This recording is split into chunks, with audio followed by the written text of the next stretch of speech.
Welcome to Christianity and Pop Culture.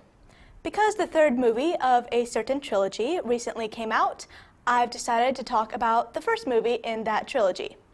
Now, since this is about a movie, you would expect that your host would be an expert on the movies. But I've read all the books and haven't even seen the last movie, so clearly I cannot be your host.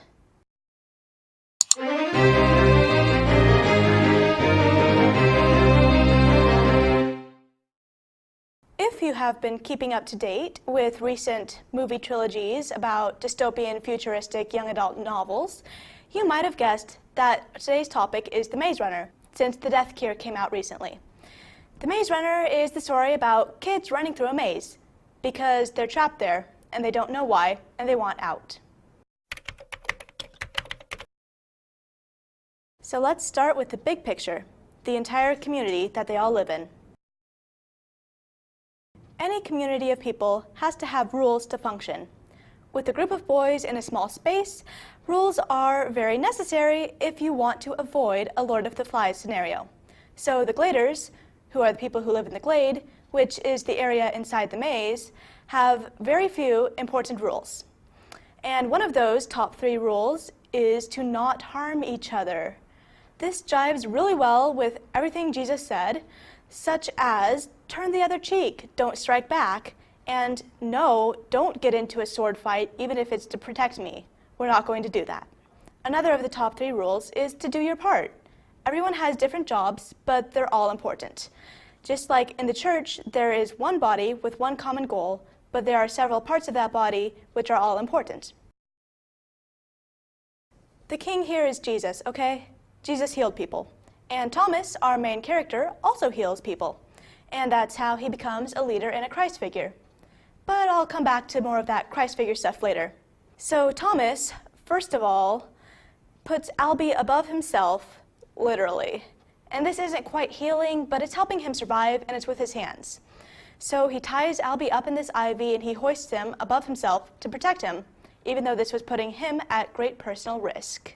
Actually, I could have just called this section Thomas being Christ to Albie, because when we get to the actual healing part, it's Albie again. He basically just gets medicine, gives it to Albie. He had to argue to do it in the first place, but that's it.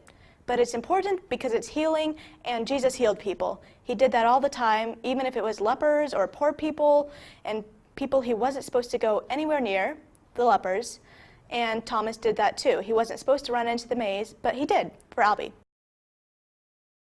Speaking of Thomas running into the maze to save people when he wasn't supposed to, the thing was, he wasn't supposed to because it was very dangerous to him. Everyone else who had done it had died. So his life was in danger, both by protecting Albie and by just being there. And giving his life for someone else is a lot like what Jesus did, sacrificing himself to save others. And it's not just what Thomas does, sacrificing his life. His friend Chuck jumped in front of a bullet for him.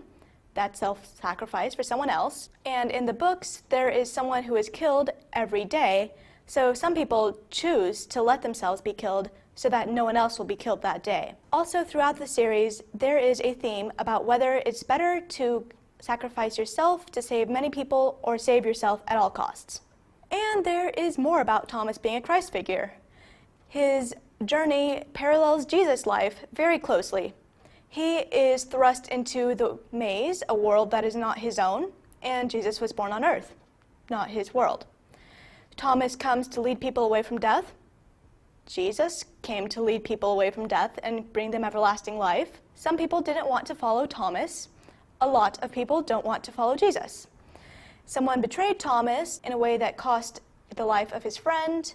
Judas betrayed Jesus in a way that led to the events causing Jesus' death. One of the most radical things about Jesus is that he is for everyone. He didn't come to save just a few people. He didn't choose to die for a select group.